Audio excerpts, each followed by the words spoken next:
26 വർഷത്തെ വിശ്വാസം, ലക്ഷക്കണക്കിന് സന്തോഷകരമായ ദാമ്പത്യങ്ങൾ. കല്യാണം എന്നാൽ കേരള മാട്രിമോണി തന്നെ. യമനിലെ ഹൂതി വിമതർ സൗദി അറേബ്യയ്ക്ക് നേരെ നടത്തിയ ആക്രമണത്തിന് പിന്നാലെ വിമാന സർവീസുകൾ താറുമാറായിരിക്കുകയാണ്. സൗദിയിലെ അബഹ രാജ്യാന്തര വിമാനത്താവളത്തിന് നേരെയാണ് മിസൈൽ ഡ്രോൺ ആക്രമണങ്ങൾ നടത്തിയത്.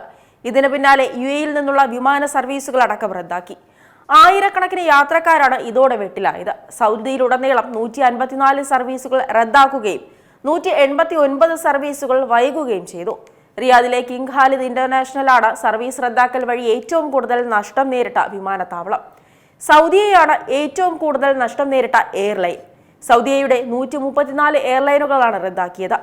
ഇന്നു മാത്രം അബഹയിൽ നിന്നുള്ള 10ലേറെ സർവീസുകൾ മുടങ്ങിയതായും വിവരമുണ്ട്. മേഖലയിലുണ്ടായ സംഘർഷ സാഹചര്യത്തെ തുടർന്നാണ് വിമാന കമ്പനികൾ അടിയന്തര നടപടിയെന്ന നിലയിൽ സർവീസുകൾ താൽക്കാലികമായി നിർത്തിവെച്ചത്.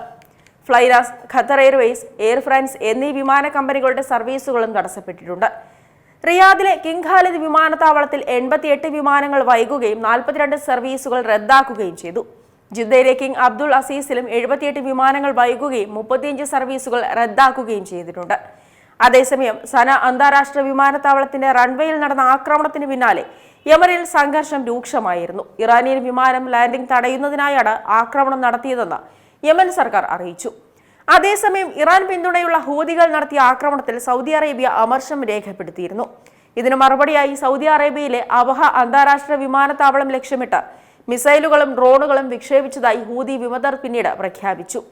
യമൻ അതിർത്തിയോട് ചേർന്നാണ് അബഹ വിമാനത്താവളം സ്ഥിതി ചെയ്യുന്നത്. യമൻ സംഘർഷത്തിനിടയിൽ 2019, 2021, 2022 എന്നീ വർഷങ്ങളിൽ മിസൈൽ ഡ്രോൺ ആക്രമണങ്ങൾ ഈ വിമാനത്താവളത്തിന് നേരെയുണ്ടായിരുന്നു. ഇറാൻ US സംഘർഷം വീണ്ടും സജീവമായതിന് പിന്നാലെയാണ് ഹൂതി സൗദി സംഘർഷവും ഉടലെടുത്തിട്ടുള്ളത്. ഇതോടെ മിഡിൽ ഈസ്റ്റിൽ വീണ്ടും ആശങ്ക പരന്നിട്ടുണ്ട്. ഈ സാഹചര്യത്തിൽ സുരക്ഷ ഉറപ്പാക്കിയ ശേഷം മാത്രമേ വിമാന സർവീസുകൾ പുനരാരംഭിക്കുന്ന കാര്യത്തിൽ അന്തിമ തീരുമാനമെടുക്കൂ എന്ന് വിമാന കമ്പനികൾ അറിയിച്ചു. ഏറ്റവും പുതിയ വാർത്തകളും വിശേഷങ്ങളും വിരൽ തുമ്പിലറിയാൻ Zee മലയാളം ന്യൂസ് എല്ലാ ഡിജിറ്റൽ പ്ലാറ്റ്ഫോമുകളിലും ലഭ്യം.